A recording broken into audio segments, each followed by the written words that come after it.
Just as an introduction, my name is Will Jackson. I'm the digital segment manager for GSG Graphic Solutions Group. I'm based out of Dallas. I'll post my contact info on the chat here in a little bit. The topic today, we've consistently been approached lately, within the past few years over wanting to prep walls, wanting to add graphics. It was a medium before. I mean, within my tenure within the industry of within my tenure, just something that wasn't really that common. And now we've got equipment manufacturers that are now building specialized printers just for walls. More and more media options out there, and certainly a lot more demand on the customer side, which I'm sure a lot of you guys have been seeing. Similarly, I think a lot of people that haven't necessarily been interested in the past are now either getting pushed or pulled one way or the other by their own sales staff or customers themselves as something that they want to offer. There's certainly a lot of pitfalls that you can face, a lot that you'll want to avoid and maybe deter along the way. And within my team, within GSG, I know Brian's been a great asset to us. We'll hopefully get going. It's going to be fairly casual. We'll leave it open. If you want to interject something, I'm happy to shut it down. We're going to try to keep the conversation. So that I'll kick it off to Brian, and we'll go ahead and get started. Thank you. Fantastic. Yeah, Will, thank you and GSG for the chance to come on and speak to 3M Films. And something, as you've alluded to, it's very relevant, I think, in the industry right now is wall graphics and some of the challenges that come with those. And just echoing Will's point, please chime in with any comments and thoughts. I tend to find this topic brings out a lot of questions and maybe some scenarios where we could all relate. And so we can get started there. And we'll get started with just a little bit of an imagination and visualization, if you will. I'd like for everyone to imagine that you're going to stain some floors. Some of you might have done that in the past, maybe not. But we're going to be staining the floors of a big room, hardwood, and we get going and we start on the edges of that room and we work our way to the middle. And all of a sudden we look up and we find ourselves stuck in the middle of the room, surrounded by floor stain that's fresh and wet and needs to dry with nowhere to go. And it's a little bit of a project that maybe some of us can relate to specifically, or in our DIYs that didn't maybe go as planned. But I think that example kind of highlights how some of the wall graphic projects can go in our industry. And what can happen is we end up working on the project, and then we get to the very end and we've boxed ourselves in and we have nowhere to go. And that's a tough place to be. And so the goal of this presentation is really to offset and look out and be proactive on some of those things that can get us in trouble, and understanding that not all wall films are created equal. There's a strong desire sometimes by customers, I think, to just have a one size fits all. If we just use this one film for everything, it's good to go. And we're going to see why that might not always be the case. So something just to get us started, I've got a poll question here. Wanted to see if some of you could relate to this. Have you ever heard any of the four following things?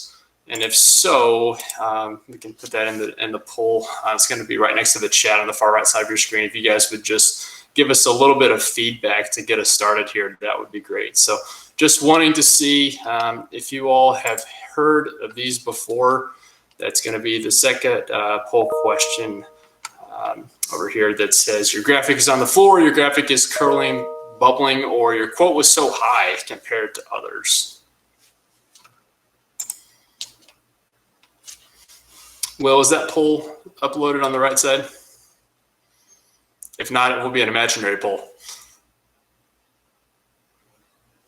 I haven't seen it, so if it does come through, please fill it out. Again, just wanting to know if any of you guys have heard that my graphics on the floor or your graphics on the floor. Customer calls and says, hey, my graphic is curling. Can you come take a look at it? Or the graphic is bubbling, or your quote is too high. And then maybe in about 5 or 10 seconds here, we can show those results just to see. I know Matt Smith also chimed in saying that he has heard that as well. Thank you, Beth. Yeah, it does look like you have to click on it to answer. Okay, good stuff. Yep, and I can see both of them, so I think we have a different view than they do. But yeah, they're hearing that it's loaded, so that's great. Okay, good deal. Are we able to show those results at all? My hunch is that quite a few of us have, and unfortunately or fortunately, we have some valuable feedback here. It says don't let Matt Smith do the install, but I think regardless of who is installing the film, some of these things can be problematic, and hopefully you're hearing about it secondhand, but a lot of us have learned through an experience that some of these things can happen. And that's the hard part, is that sometimes it doesn't matter who does the install. It doesn't matter who we're working with. It's a combination of some of the things involving the paint and primers, and also low VOC and outgassing, which we'll get to here shortly. So just to get us started with the theme of today's presentation, I will tell you it's know, go, and flow.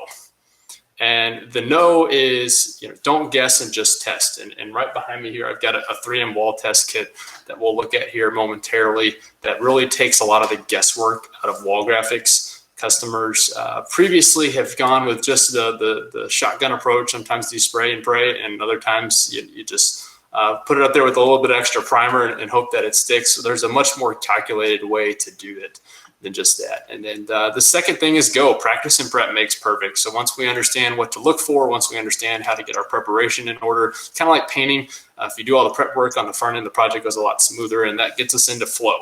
And flow can mean a couple things. It could mean workflow. It could mean cash flow. I think those things are separate, but also very much intertwined. And something I just see a ton of with customers on wall graphics in particular are when there's an outgassing paint issue, low VOC, they get called back in, they go back on site, and the customer wants to look at the job with you. And then there's some back and forth over what's going on. And in a lot of cases, it's something that could have been prevented on the front end. And now you've invested that much more time and that much more into the sales process really after it's been closed. And so that takes time from your workflow. It also can take time and time and money.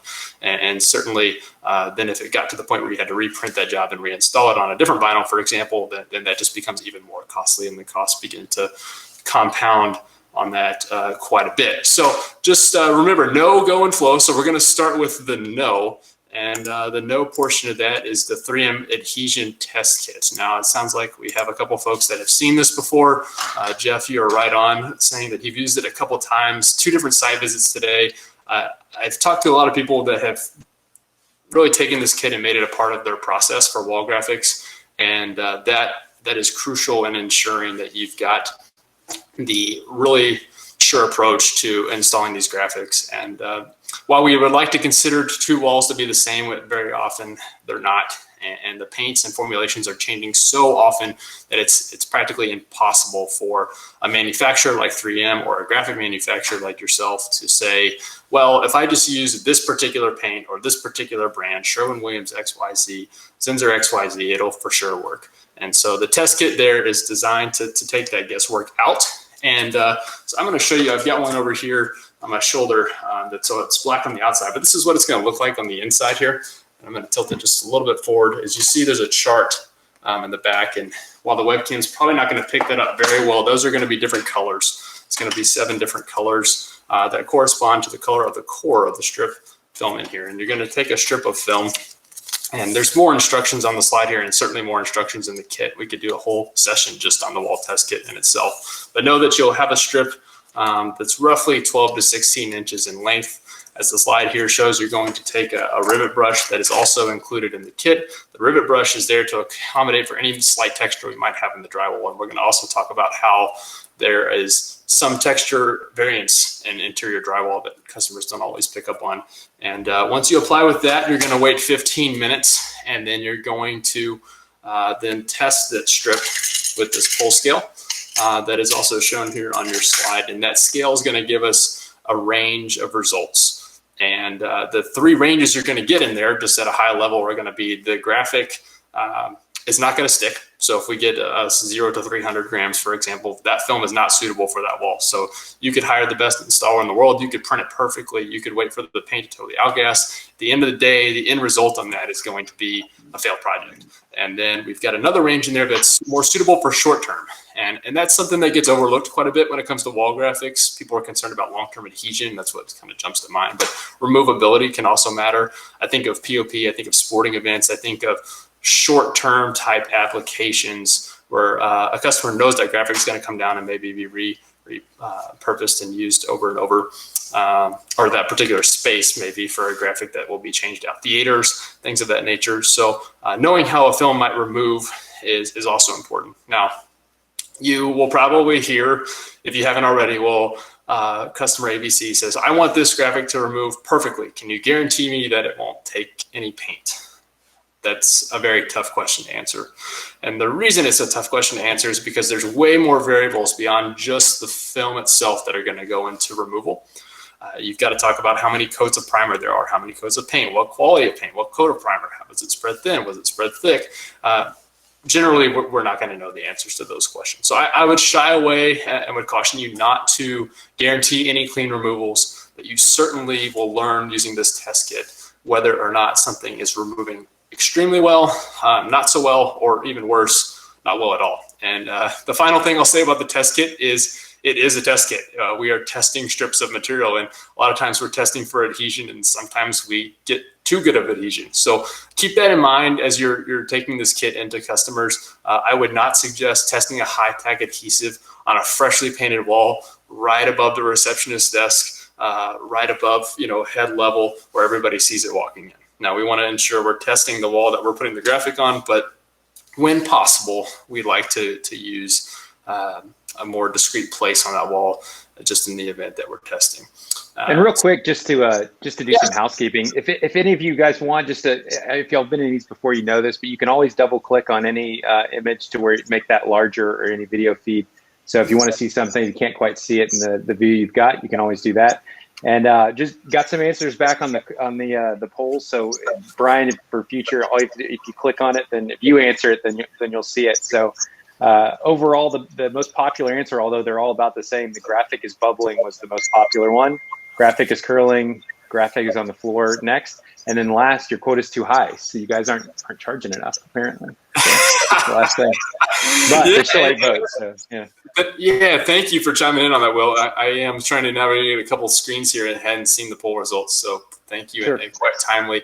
The bubbling is also a perfect segue when we get into outgassing here. And the final note about that, fortunately, our quotes aren't too high. Maybe we should be charging more. And part of it, too, is having a scientific test like this really determines the right film. And it takes a lot of the maybe guesswork out of you and your customer when it comes to quoting, too. I mean, you might be in a bidding situation. You're going against 2 or 3 other people. If they're bidding 3 different films and they all perform very differently, you want to be sure that you're bidding the right one. But then once you know you're bidding the right one that passed the test, there really isn't a cheaper option if you look at it that way. The cheaper option and the redo option are obviously way more expensive than just doing it. And Brian, as soon as you suggested that the price should be higher, people started quoting in your quote is too high. Just so they don't want the prices to go any higher on your end. That was a customer price that's too high, not your price. Yes, just to be clear. Excellent point. Yeah, we're not talking about materials at this point. We're talking about a final finished quote. So yes, I could see where the poll suddenly starts to shift. Now you mentioned bubbling being, at least previously, the #1 answer, and that's really one of what I would call the pitfalls of paint here. And one of the things that is very hard to measure, and you're not going to find it in the test kit, is outgassing. And you might be familiar with that term from solvent printing.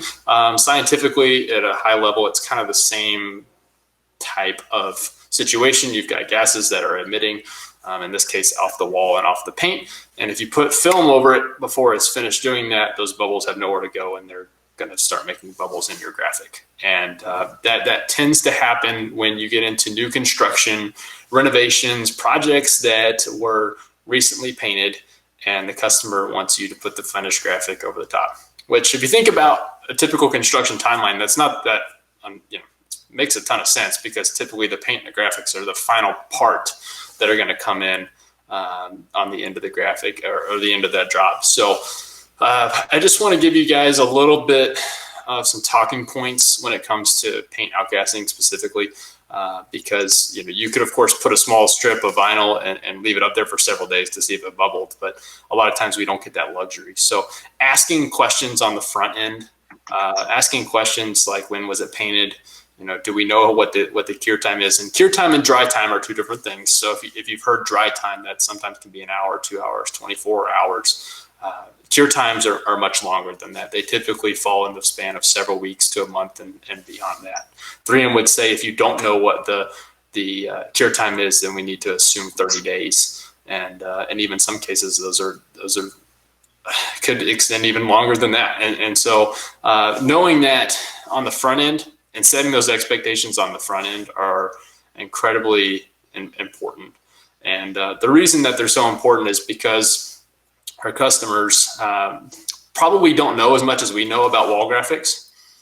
And because of that, they just assume that once the wall's been painted, you should be able to throw something up there. And having that dialogue on the front end is much more impactful, and it can head off a lot of trouble than on the back end. Because if you go finish a finished graphic up and there's no conversation about outgassing, and we all know that it was painted 2 or 3 days ago, and it starts bubbling up, and the customer wants it redone, then what happens? Who pays for that, Will? I mean, it's one of those things, like, we all know who's going to end up paying for it most of the time, and the customer is going to ask us to cover the bill. That's what's going to happen. And certainly the end customer is not going to want to just say, okay, yeah, I'll pay for a second one, no problem.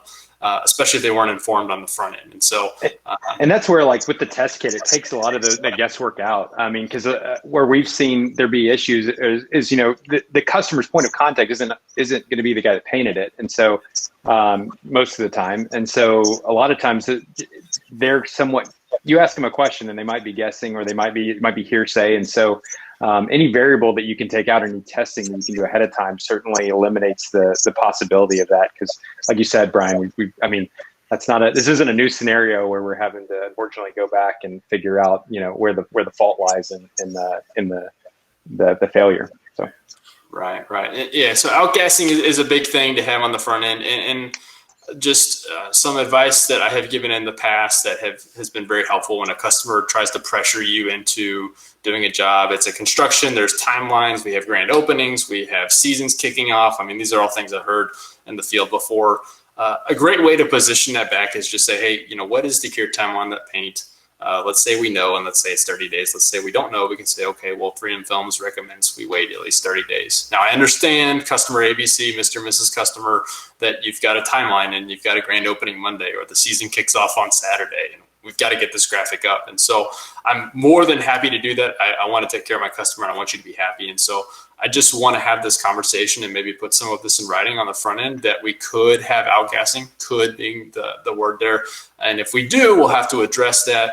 And I want you to know that we talked about it on the front end. If we don't have any issues, then great, we'll keep the graphic up. And in just a little bit of conversation, and preferably even a little bit in writing on the front end, can eliminate a ton of headaches on the back end, because it really, in an outgassing situation, is not a film fault. It's not an installer fault. It's not a graphic manufacturer fault. It's just an expectation that wasn't set on the front end, where it can turn into something that it's really not. So that's what I've got to say on the Lovio Cs. That adhesion test kit is going to take care of that. It really does take the guesswork out of it. And I think Scott mentioned it in the chat, but that's available through GSG. It's a little over $100, and would highly, highly recommend adding one of those to your next GSG order if you do wall graphics or intend to do them quite a bit. And the third talking point here is just the burden falls on us a lot of times as graphic manufacturer reps, or in your case as a printer. The Joe Blow off the street who just wants a sticker on his wall, that's probably what he knows about graphics. And so the outgassing, like we've been discussing, and testing for Lovio Cs, it's really, they're going to assume that we know those things. So going in with a kit in a professional way and laying them out for the customer is very important. And then the last thing I'll just touch on here is there are some primers and sealers that we have used or no customers have used with great results. So I would encourage you to talk to your local 3M rep to get some input on what those might be. And those do change quite a bit. So what I tell you now may not be true years down the road, but there are some products out there today that myself and other 3M reps have encountered that we have test results, if you will, in the field where we know customers have used something that's worked extremely well. And so that would be one other thing I would encourage you to connect with as well. So we've talked about what questions to ask. You know, was the wall recently painted? What's the cure time? We're going to go in and we're going to do our wall test, and that's very easy to do. We're probably taking measurements on site anyway, or someone else is. That's a great time to do the testing.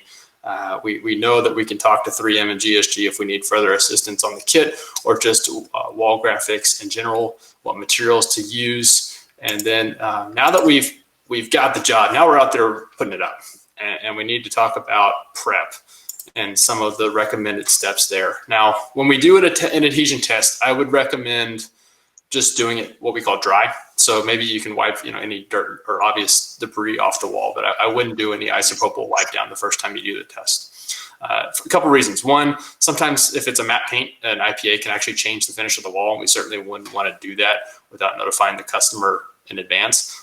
Second, we would have to know that our installers are fully wiping down the wall every single time in order to get that result.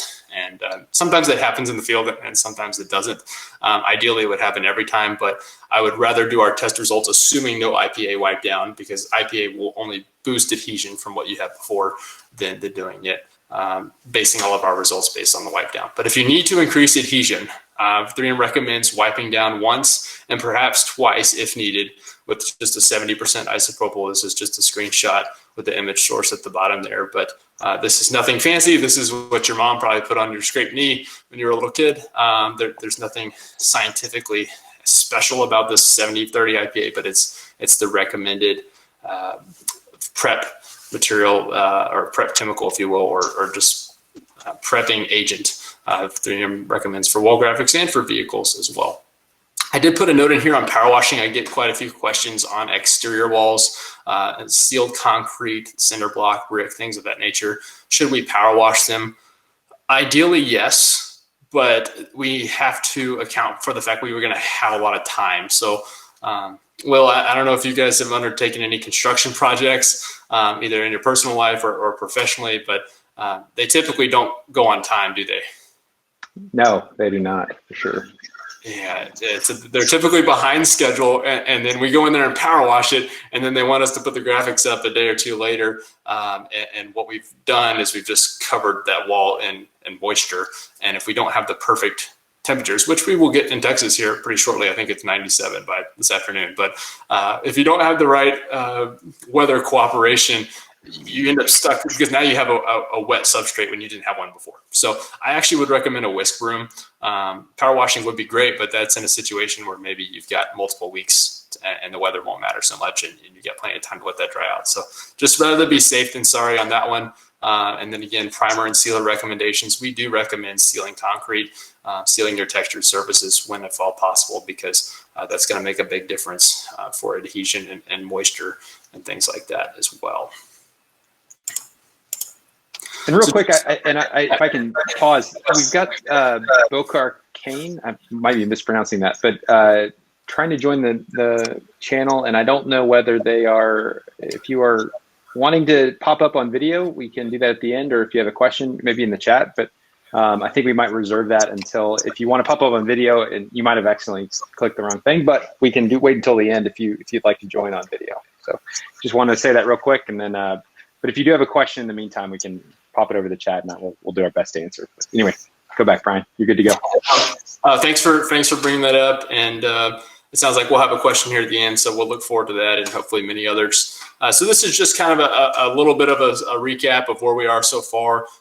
Again, talking about the paint the spec sheets. Just asking questions about the paint, though, doesn't replace the testing method, so I wanted to highlight that. We are going to be the experts, and we want to understand our industry and convey that to our customers, and when possible, and that's a very tactfully, respectfully way that I'm talking about. Let's not let the customer dictate our timeline without at least giving them the information on the front end. And then cast versus calendared. I just want to highlight this last talking point as well, and the test kit will show you this, and the rivet brush as well. Not all smooth drywalls are the same smoothness. That's probably not a word, but some of them are heavily textured. And calendared films, while we assume them to be flat, what ends up happening is counter films will just stick to the high point of that texture in your drywall. So when you have that orange peel look and you're only sticking to the high points, you might only have 50% adhesion. Well, 50% adhesion may not be enough to adhere to that wall, especially if we're dealing with low VOC paints and things of that nature. So just something to keep in mind there. And then, the last thing I want to talk about is squeegee technique. And that's something that is often overlooked and not really discussed. We've added this to some of our recent trainings, and a lot of us will squeegee our wall graphics like this. It's just kind of a natural movement. It's how we drive. But I want to show you something that you might remember for a while after we show you this graphic of the smiley face and the frowny face. And really a better squeegee technique would be more of an up than a down. And that can be something that impacts our registration over time. So if you've got long panels, tall walls, maybe the weather conditions aren't ideal, you've got some heat in the mix and gravity starts to pull. So as we are going down like this with our squeegee, or we're driving our car, what we're actually can be doing is slowly stretching the graphic from the top all the way to the bottom. And then you get to the bottom, and if you've got a lot of text or tough things to register, then that becomes very difficult. Solid panels, this is a mute point. But if you're trying to line up a map or you're trying to load up small text, all of a sudden these little subtle details can actually make a big difference on the finished product. So that's going to be our interior walls. I've got one other poll question as we kind of wrap things up here today, and this is specifically for heat apply textured wall graphics. I wanted to see what the crowd's preferred method for applying textured wall films was. And we could light a match and let it burn. We could use the controlled heat gun and the roller, the torch and the hand roller, or looks like we had a fourth option carry over from a different question. Your quote was so high compared to others. So just a second there and light a match and or a controlled heat gun. I think the fourth option was supposed to be flamethrower. Who doesn't want to use one of those? Well, and they do see flamethrower, and that's the method I want you to go over. How, if you can, just how would we use a flamethrower on this, Brian? That's my preferred method. Yeah, there's a second follow-up on this ISA session on how to use a flamethrower for your graphics. And we're just not going to have time. I wish we had time. We're just not going to have time. Unfortunately, we're coming up against the clock here. I left my flamethrower at my apartment. Yep. So I'll have to keep that one. And real quick, we've got a couple we have one question. What films do you recommend for normal flat drywall? Is there a way to make it hospital friendly? And I think I've got something to speak to on the back part of that. But Brian, you might want to answer the first part. Yeah. So the question was on flat drywall, right? So for short term, I guess the first answer to that question is always test. There's nothing that I can tell you that I can guarantee 100% or it's going to stick to a wall. Now, I can tell you too that cast films, even for flat or mostly flat drywall, tend to work exceptionally well for long-term graphics and a lot of times outperform countered because of the high point, low point we talked about. And so when I do see dog earing or curling on the corners for graphics that have been up for maybe a period of time, 3-6 months plus, what that is that was just a countered film sticking to the high point. So I know that we would love to run to the most cost affordable film, but that we need to ensure that it's passing that test. So the 180 family IJ 180 products work exceptionally well. Again, there's no one size fits all. I understand if you got some short term, and a lot of people look at 35C and 40C as some air release equivalents for short-term and flat applications. And by all means, if those pass your adhesion test and they are suitable for the duration of your application, you can use those as well. And Will, I think you were going to chime in on tools as well. And in regards to hospital, the other side of that is the printer ink. So a lot of them have to be Green Guard certified, and certain inks are not necessarily certified for hospitals, because I know that is a unique application. So on the ink side, they're also your printer capacity might come into play too.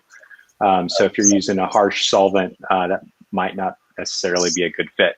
So material certainly, like Brian's points are all really great topics and very valid. But you also might consider what ink you're putting up there too. Absolutely. So when it comes to those exterior walls, and keep the questions coming. I thank you, Will, for monitoring that chat, because sometimes I don't see them right away. you know, the exterior films are a little bit less options. Like I certainly wouldn't put a countered film on a textured surface really for any reason. But you could look at, you know, 180, 86, 24, 480. I will say when you test those walls, you're better off actually testing really like a 2x2 sheet of the material than the strips. The strips just don't give us enough information for heavily textured walls. So keep that in mind on your testing. We talked a little bit about sealing those concrete walls and other things so that they don't absorb the moisture. Certainly in brick and wet environments, we have to be mindful of that. And the last thing I'll say on the wet environment is if you've got an exterior graphic that's going to go on a textured wall and it's going to be exposed without any roof coverage, I would edge seal across the top of that graphic because it just prevents any moisture from sneaking behind there. Because if we don't get every bit of that vinyl perfectly adhered, then we're going to be susceptible to water sneaking behind there. And once it does so, it's going to be very difficult to counteract any damage that might cause. And then the third point here is just why heat source matters. You know, there are heat guns. Those are a smaller version of my flamethrower. And those are great because they have controlled heat. And torches are a big thing in the industry. I think torches are great. I've been in the field. I've been in parking deck situations where you're doing 7 stories and there's not electrical outlets everywhere. I get that. There's always a reason to make an argument for the torch. Just keep in mind the margin for error there is not what you get when you have a controlled heat source. So guys I see in the field doing torches and they're rolling. They've got their Rolly Pro here, and they're torching and they're looking, or they're answering their phone, or they honestly a lot of times they end up scorching the film at some point. All installers have done that if you use a torch and you do textured wall applications. And so once you do that, you get a little gun shy and you don't want to overheat the film or put another hole in it. So you start staying further back. Well, then now if you're staying further back, you're actually not getting enough heat on the vinyl to get the vinyl to fully conform. That vinyl has to get to a post-heat like temperature, 200, 225 degrees. And so if we're not getting there consistently, we're going to have inconsistent conformity throughout our graphic. And that's what's going to cause either lifting and grout lines, or it's going to cause bubbling. Or if you guys have ever seen textured wall graphics and it's matte, glossy, matte, glossy, matte, glossy, a lot of that's indicative of inconsistent heat and inconsistent rolling throughout. So 3M and GSG offer TSA 1, 2, 3, and 4. Those are textured surface applicators. If anyone's wanting to know, you don't buy them at the airport or go through security to get them. But that is something that certainly is available. And that TSA 4 is a two-handed roller that's actually going to allow you all to do it maybe a little bit more ergonomically. It's easier on the hands and the shoulders. But the other thing it does is it keeps your heat source consistent and the appropriate distance from the graphic. So and real quick in the chat, I see Rebecca asked, and Jeff jumped in and helped. But other than a Phototex like fabric, what is the best film for painted sheetrock for removal? She says. For removal, yeah. So that's a great question. We've got 3 adhesives in our line. We have permanent. Everyone's familiar with that. We have it removable, which most people would be pretty familiar with or have a basic understanding. And then we have changeable, which also Jeff put in here as UR. So that's kind of a changeable. Gave our customers the impression that you could just take that out and change it and reuse it, but you really can't reuse graphic films over and over without getting contamination on the back of that substrate. And so I would move towards a changeable type adhesive or an ultra removable, which is really just something without heat or chemicals. So that's going to be your yellow core in the adhesion test kit.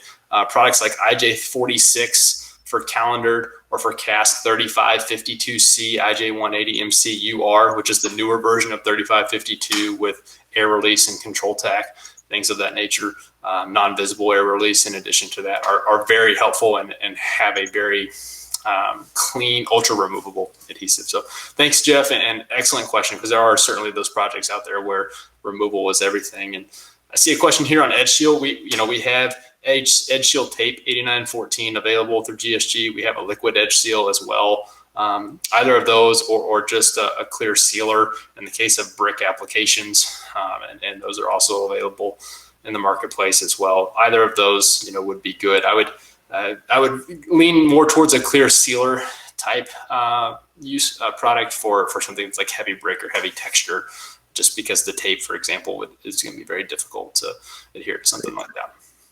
Great. And then I'm going to add Bo Carcane. I'm going to see if I can't add you to the panel and go from there. So if you're ready, Yeah. Add you now. That sounds great.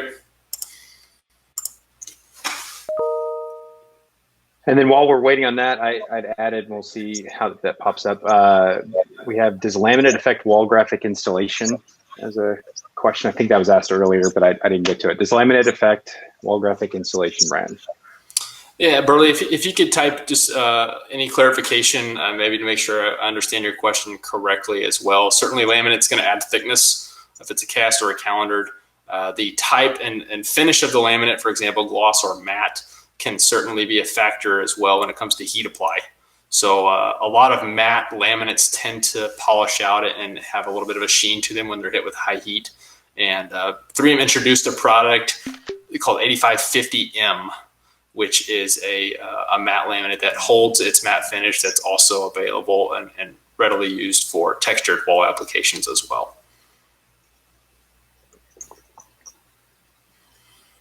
And then it looks like, Sam, what is the expected life for exterior textured graphic on masonry wall? It's going to be a tough question. Yeah, that's a tough one. That's a $1 million question, you could say. The short answer is it depends. But I'll try to outline maybe some things that it would depend on. So is this graphic west facing? Is it heavy sun? Right away, if we assume those two things, we're going to have to assume a shorter lifespan. Now, Envision laminates, 8548 gloss, 8549 luster, and 8550 matte have extra UV inhibitors, so they're going to give them in addition to the stretch, they're going to actually have a better UV protection package as well, so that helps. But that's a lot different than, say, an interior cinder block in a school that only has fluorescent lighting, right? And in the case of the school, you're probably more concerned about kids picking at it and vandalism than you're concerned about sun. So, I've seen anywhere from a half a year to a year to 4+ years, to even beyond that, just kind of depending on how the graphics being used. In this case, you did mention it was exterior and masonry. So, if it's something that's going to take heavy sun exposure, I would assume it's a little bit shorter there.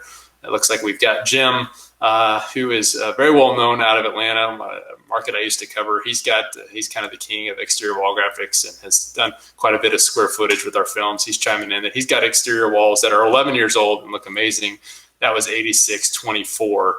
And that's a product that has been out for quite some time, shaded for half a day. So I fully support Jim's answer here. I tend to be pretty conservative on these things because I'd rather tell you something and we blow that away than the opposite of that.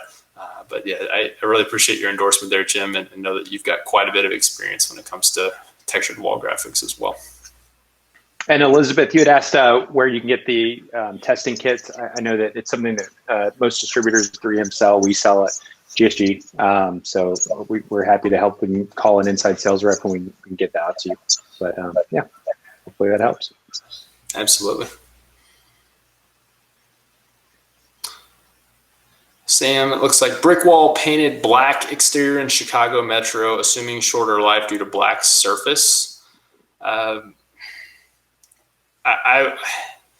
I wouldn't say that the black paint would have, that much of an influence on the graphic. I think the other environmental factors would probably have more so than the paint. The south exposure would certainly, and the sun and duration per day would certainly play a factor though.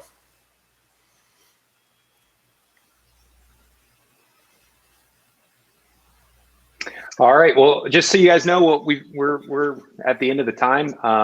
Brian, if you have anything else to cover, you certainly can. If you want to ask a few questions, we'll stay on for a little bit longer. But it's been great. We really appreciate you guys hanging out with us. And yeah, if you have any questions, we'll be on for a little bit longer. And yeah, we're happy to assist. Yeah, very good. Thanks, Will. Thank you all for joining us. Pleasure to be with you today. Looking forward to next year when we're doing this all on the show floor. It's going to be a lot of fun. Get back and see everybody. And just appreciate the open dialogue and the questions. As Will said, I'm happy to stay here and stay on with respect to everyone's time. If you've got places to go, the presentation, this is the final slide. It's just a recap of the no-go and flow. So know how to test, go test those walls, know what you're working with, go out there and do it, practice and prep, make the perfect, and then flow, go make some money and keep it rolling. So thank you all for the nice comments, and test is exactly right, Mr. Miller. Pleasure to have you on as well, and thank everyone for joining us. So have a wonderful day, a wonderful weekend, and for anyone else staying on, we'll be here for about, I don't know, maybe another 3 or 4 minutes or until the questions fizzle out, and we'll go from there. Candace wants to know, came in late, will you be doing another show? Only on the flamethrower. That is true. We have a flamethrower after hours wall graphic session. And Candace, if you happen to miss that slide, there was a poll question on a lecture wall. I realized after the fact that probably doesn't make any sense. Yeah. It is recorded, as Matt mentioned here too, so we would love for you to join us. And Beth has said they've taped it and can forward you the link. So I'd reach out to GSG, and they would be happy to get that to you. And you can learn more about the cliffhanger of the flamethrower second session.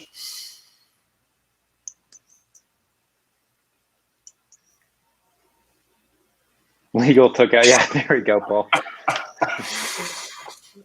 I know. Very briefly, it was approved, but then yeah, can't get past the lawyers. Yeah, Paul himself actually approved it, but then yeah, they came back behind us, and apparently there were some insurance liabilities with that. St. Paul didn't bless it. Paul did bless it, but those legal. I think now I have a quick question. Anybody? Sure. Yeah. We are okay. My name is Bokar. I work for a company called AMCA Global, DBA AMCA Safety. We have a brand new machining to do printing, floor graphics, wall graphics, and we are trying to penetrate the market. What would you suggest to do? You said for wall graphics and floor graphics? Did I catch that correctly? Correct. Okay. Yeah, I think every market's a little bit different for how to go after it, but some of the tools we talked about today, I think even just the credibility that comes with walking in with a kit like this. I use the example if I was a customer and I wanted my lobby done, and 2 people came in, and the first guy came in and looked around and said, all right, this looks good. We'll send you a quote. And the second guy came in with a kit and said, hey, we would like to make sure that we're choosing the right film, and we're choosing something we can stand behind, and we want to ensure that we understand the properties of the paint that are here. That's going to automatically distinguish you in the market from a lot of the people you might be going up against. So I'd recommend doing that. Certainly just the prep steps, can help as well. And then I found a lot of customers start to kind of build a brand for themselves. And the great thing about environmental graphics is they kind of, once you get rolling, they tend to snowball. So you go in and you do somebody's lobby, and then you say, well, what are you guys doing for your window graphics? And have you thought about floor graphics? I mean, no one really did floor graphics until this time last year, and then everybody did floor graphics. We haven't done any floor graphics, but the product, we understand the 3M product. We just do not have the training yet. How do we get that? Well, I would say as a distributor on our end of it, you said you already have a printer, but a lot of times, like when we come in and sell equipment like a printer, odds are the person that sold you that printer, if assuming you didn't buy it used or wherever you got it from, we want to see you guys be successful as a distributor. And so from our standpoint, we want to make sure that we give you the tools that you need to thrive. And so with that comes training, with that comes, a training on just the markets and an understanding of who you're trying to go after, how you're going to do that. So I would say if you have a relationship with a local distributor, GSG, we cover, like we say, between the mountains, but we're, at this point, most of the US. So we're happy to help. But if you also have a relationship, I would say lean on your local distributor. They should have it. Right. We have a significant interest in making sure that you are educationally in tune with the market and that you have the right products. And from an ongoing basis, we want to sell you the supplies. So your interest is our interest in that regard. So do you have, I would say that, go ahead. Do you have classes? GSC does at all of our local branches, and we've been kind of doing them remotely in between now and then, but I don't know, where are you out of, sir? Minneapolis, Edina, Minnesota. That's great.